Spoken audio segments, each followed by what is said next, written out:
like a B movie.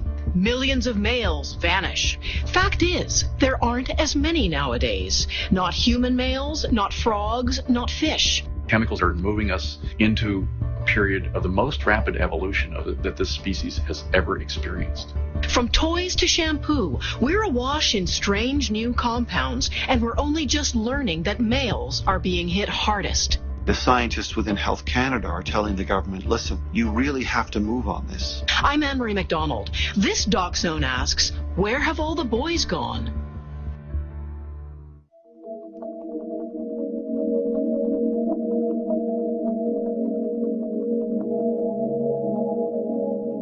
There are many warning signs. A growing body of evidence shows that something is wrong with the sexual health of human males. Sperm counts worldwide have been cut in half in the last 50 years. Sperm abnormalities and rates of male infertility have radically increased. Rates of testicular cancer have doubled in the last 20 years. The question is, why? Scientists now believe that certain man-made chemicals are to blame. They interfere with the male hormonal system and are playing havoc with the basic building blocks of male sexual development. The problem is, these chemicals are everywhere.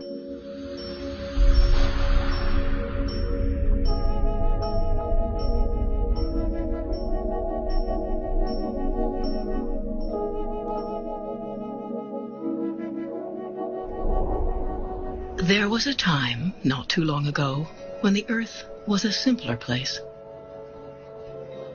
60 years ago, synthetic chemicals were a futuristic novelty. Since that time, the chemical industry has developed more than 90,000 man-made compounds, and the vast majority of them have never been tested for their effects on human beings.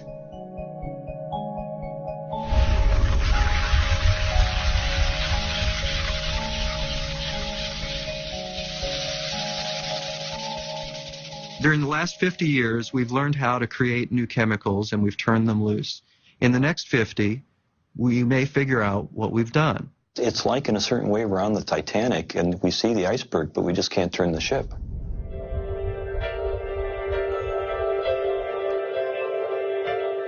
These chemicals are found in virtually every consumer product. Chemicals like bisphenol A make plastics hard and unbreakable. Other chemicals called phthalates make plastics soft and pliable.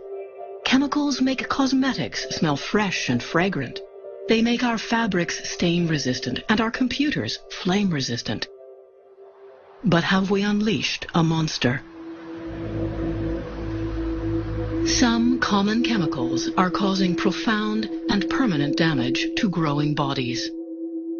And for reasons we are just beginning to understand, some synthetic chemicals are far more damaging to boys. I feel that every child should be able to live up to their innate potential, whatever it may be, but we're taking that away from them. We're taking that away from our kids. Now, why isn't it being publicized? I think it's because it's so scary.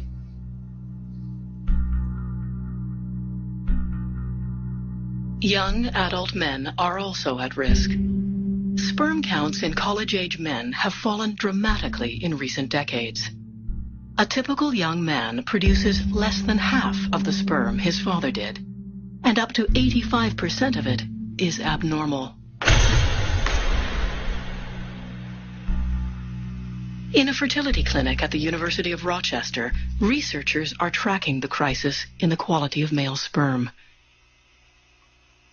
This change in the quality and amount of sperm has been sudden and dramatic. I've been here 12 years, and when I first started, of the 10 donors we would screen, we would accept maybe 7 or 8. They had really good counts, really good motility. Over time, it got harder and harder to recruit donors because we noticed of that same college-age population that of 10 people who would try out for our program, maybe 3 or 4 would have the sperm parameters that we need.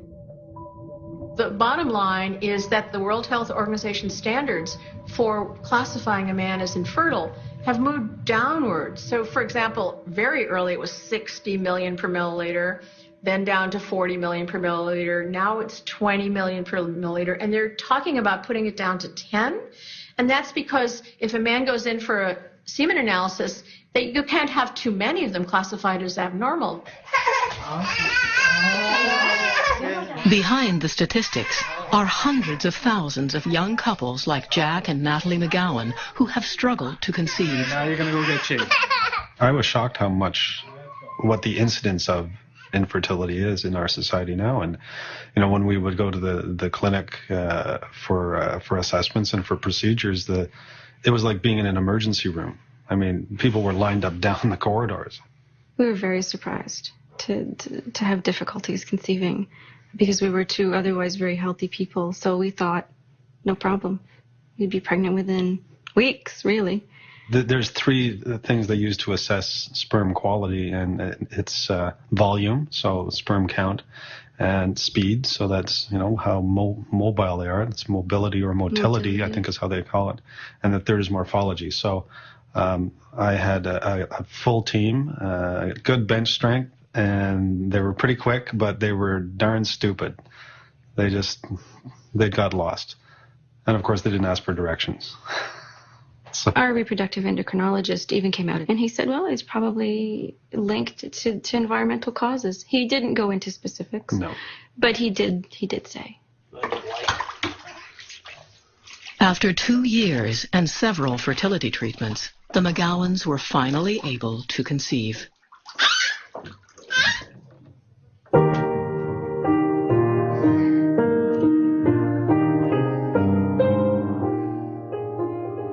It's clear to me that what we're putting in the environment has been affecting us, and I've been aware of it for a long time.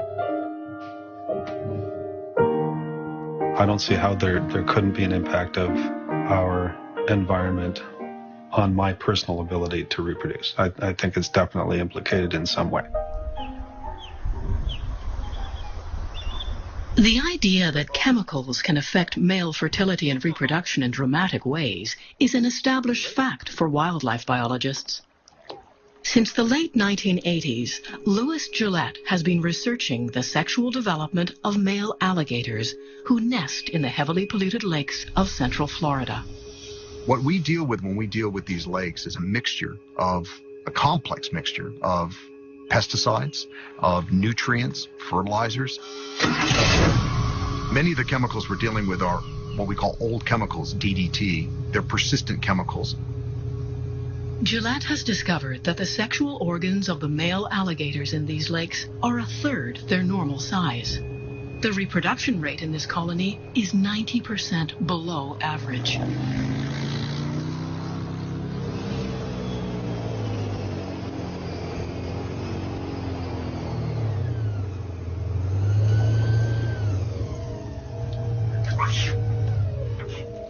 Great snag. Good deal. Perfect animal. We're at the point now where we have evidence suggesting that pesticides have the ability to actually alter the development, for example, of the testis, alter the development of the phallus. Great snag, Russ. The abnormalities in the testis were related to low testosterone levels. Basically, the little alligators that we were studying as males had testosterone levels similar to what we see in females. But they also had, for example, smaller penis size, which was a marker of a lifetime abnormality in testosterone. Ah, look at that. Un macho. The strong evidence that chemicals cause sexual abnormalities goes well beyond the study of wildlife. I was extremely frustrated in the mid-1990s because no one could answer my questions about what these things are doing on children. The work on the feminization of alligators had come out. Other work on wildlife had come out showing drastic impacts. And little boys or men are no different than alligators in terms of their general makeup. So why shouldn't it be affecting humans if it's affecting wildlife? Of course, there are differences. It's not a one-to-one relationship.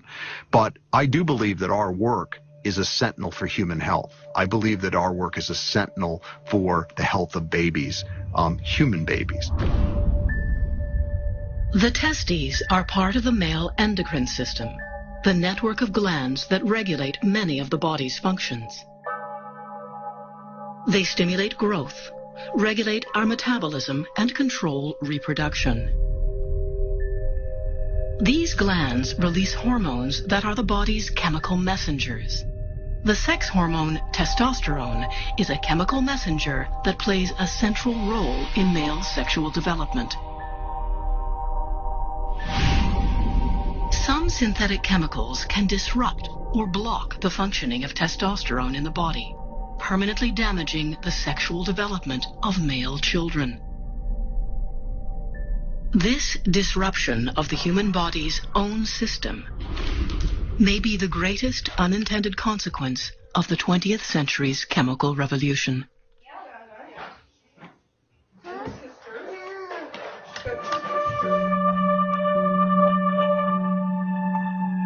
The chemical industry is only 100 years old, but it has transformed the world. The Second World War accelerated demand for countless new products: prescription drugs, food additives, synthetic rubber, nylon, and pesticides. By the early 1950s, the chemical industry was churning out hundreds and then thousands of new compounds. One product revolutionized the way we live: plastic. Virtually all of these new chemical compounds were derived from one source: petroleum. Synthetic chemicals made modern life possible. At first, few suspected that synthetic chemicals might be dangerous. Pesticides like DDT were seen as innocuous, even beneficial. By the 1960s, though, our natural habitat was telling a different story, as certain chemicals like PCBs and dioxin devastated the environment.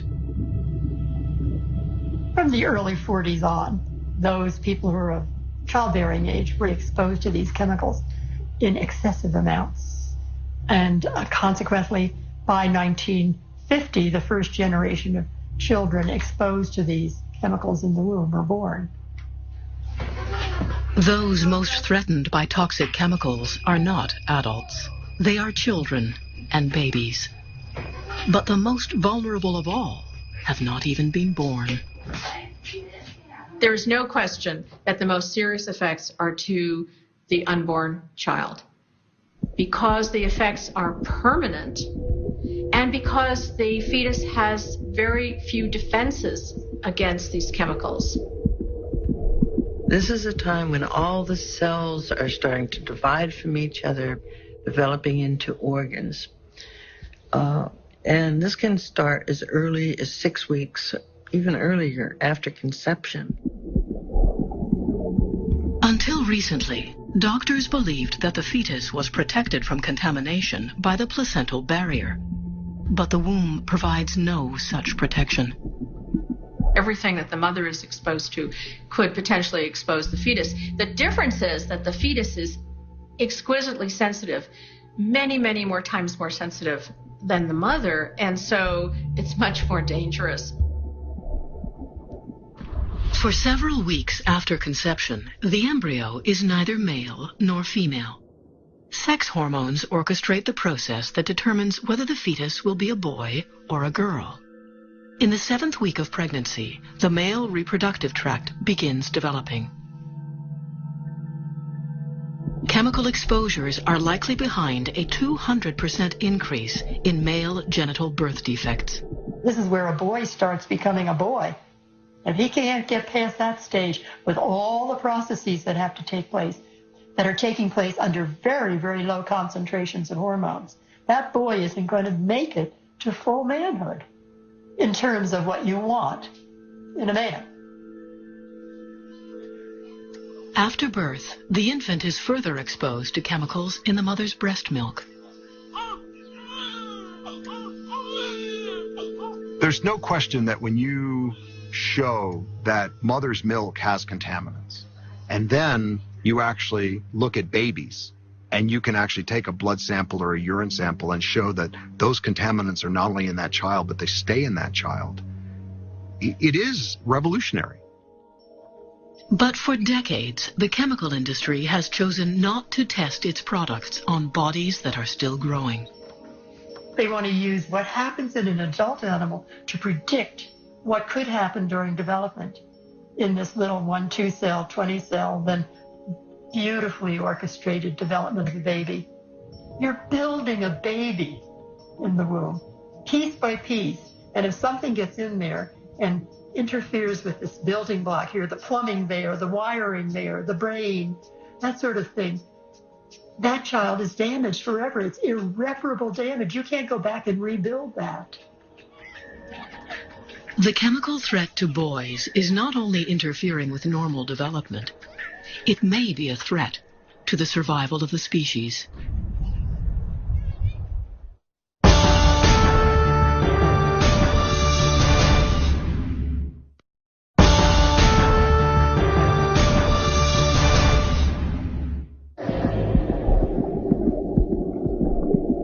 New research shows that male fetuses are being miscarried in ever greater numbers.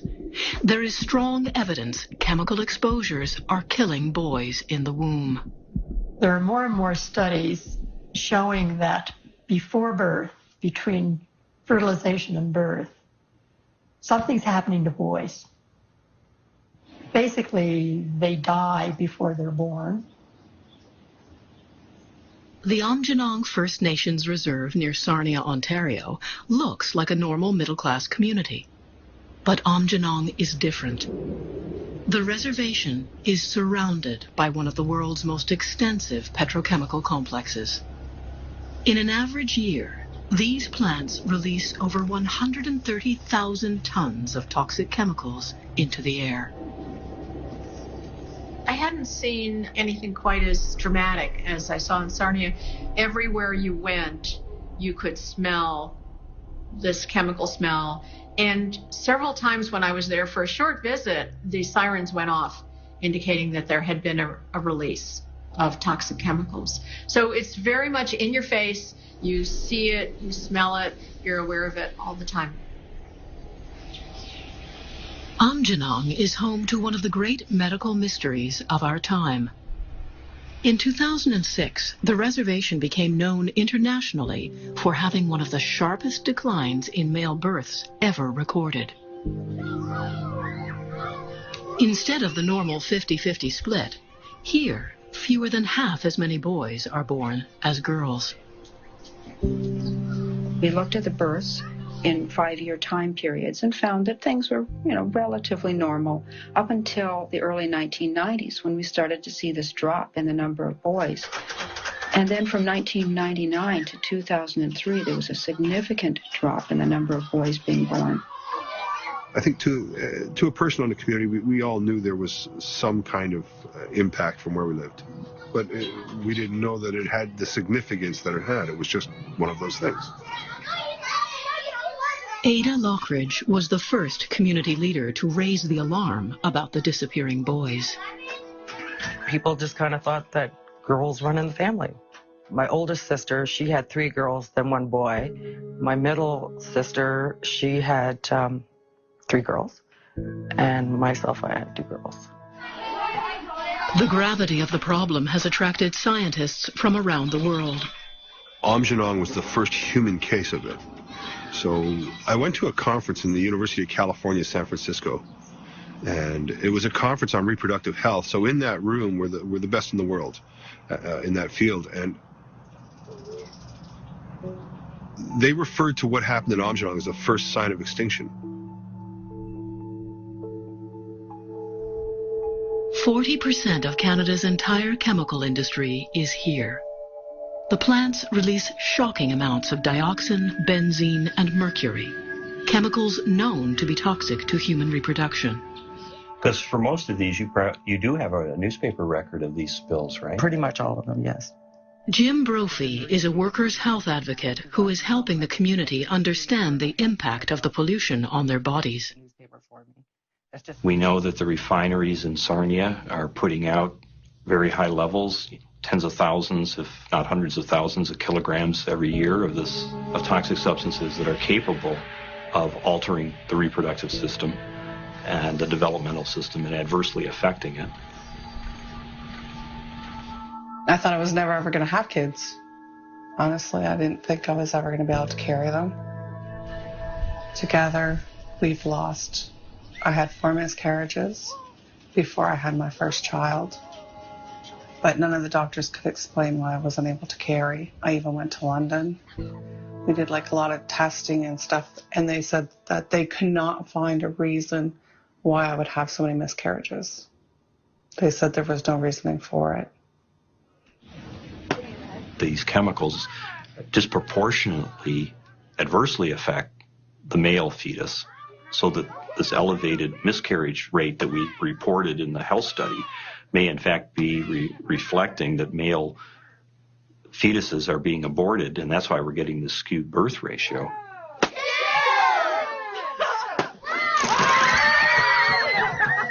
The search continues, but the answers are slow in coming. Industry and the government have been strangely quiet about all of this. You know, they'll express a bit of concern now and again, but say, you know, we have no proof. In fact, they pretty much dismiss the birth ratio finding as being either a fluke or, gee, there must be some mistake in the math or whatever. The falling male birth rate is a global phenomenon. There are now more than 20 heavily industrialized nations where male births have mysteriously declined. Since 1970, this has added up to almost 3 million fewer baby boys. But the danger is not only found in heavily contaminated communities like Sarnia. It also exists in our homes, in chemicals we encounter every day.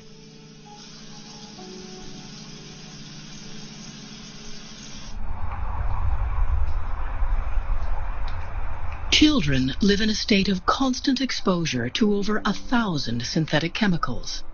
They are found in computers, clothing, furniture, and bedding. They are in the water they drink and the air they breathe. It used to be contamination was something that happened to someone else. If you were working in a factory, in a refinery, well, that was your tough luck that you got exposed. Pollution isn't just something that's coming out of a smokestack. It's in us. It's actually in our bodies. It's in all of us. It's become part of the background chemistry in our bodies. And it's accumulating. And it's accumulating quickly. This flood of synthetic compounds has made day-to-day life a toxic minefield for male children. Virtually all of the chemicals linked to male reproductive problems are made from petroleum. In order to make every one of the products that we're dealing with today, you have to start from a fossil fuel. Basically, that's what it boils down to. It's the cracking of it. It's taking that crude oil, that rough natural gas that's coming out of the ground, and cleaning them up and getting those byproducts that are making it possible to make these products.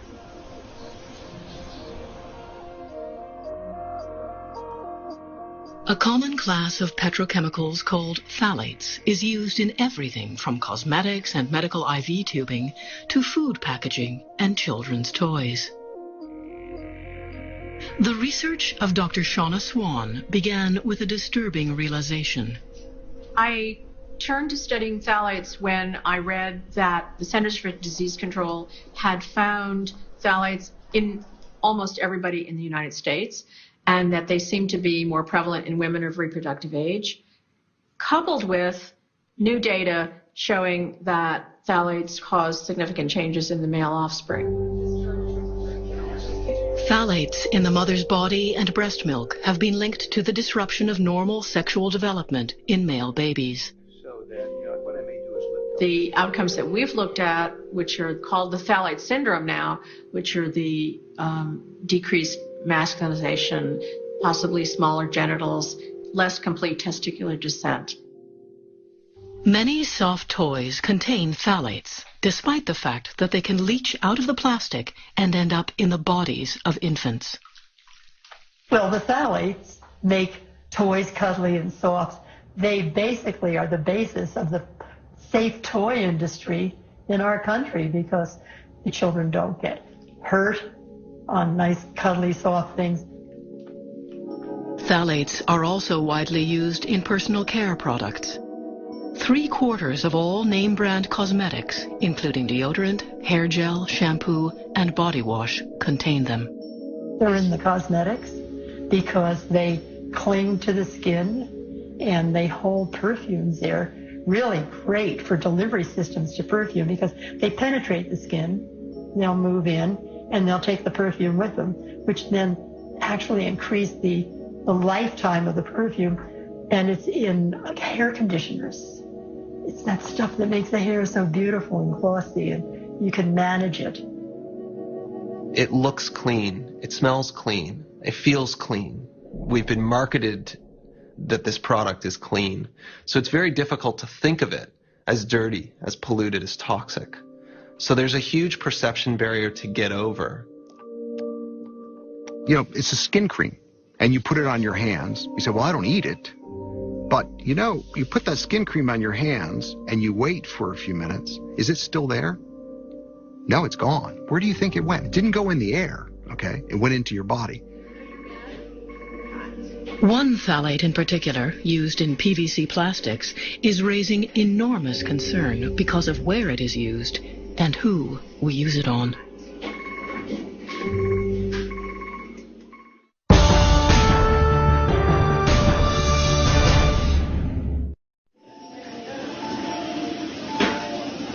Anywhere you look in a neonatal ward, you find one of the most common plastics in the world, PVC vinyl. This flexible material contains a phthalate called DEHP. DEHP has been classified as a reproductive toxicant by several agencies around the globe. A reproductive toxicant is a compound that has effects through stages of development on the human reproductive systems. Incredibly, PVC is used to make medical devices such as intravenous tubing, catheters, and blood bags.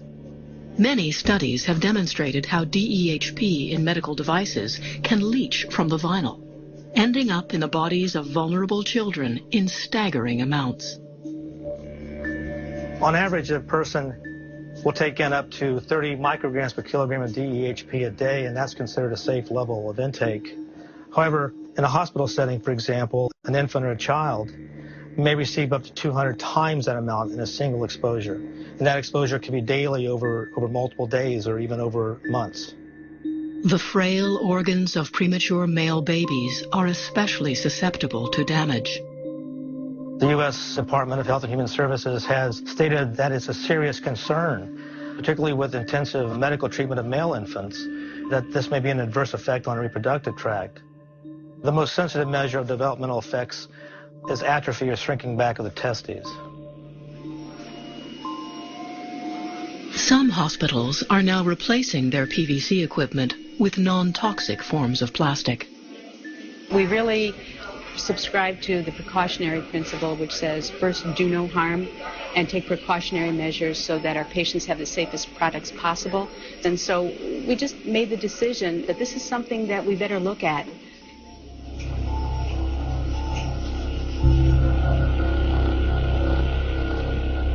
Of all the chemicals raising concern, none is more notorious than bisphenol A. 7 billion pounds of this chemical are produced yearly. It is the raw material for one of the most widely used plastics in consumer society, polycarbonate. Polycarbonate is a hard, rigid plastic used in a vast array of products, from DVDs to baby bottles. It is also at the center of a public health firestorm. Up until recently, most of us had never even heard of bisphenol A. However, it's been around for a very long time. And we've only recently discovered how dangerous it is. Bisphenol A was first synthesized in 1891 by a Russian chemist. And it was at a time when there was just a lot of new synthetic chemicals being created. So it didn't have necessarily a commercial purpose at that point. And it really wasn't until the 1930s that commercial use for the compound was investigated. By the 1940s, bisphenol A was being developed as a possible drug for hormone treatments after it was discovered that it behaved like estrogen in lab animals. The turning point came later when it was also discovered that BPA could be used in plastics as a way of making clear, shatterproof containers and in the epoxy resins which line food cans. Now its history as a synthetic estrogen has come back to haunt us. It has been tested in so many systems now. And during that same critical period where sexual differentiation takes place, where the brain is developing, where the pancreas is developing, and it interferes with every one of those systems. I mean, this is like a model chemical of how you could really go wrong. When it comes to, flash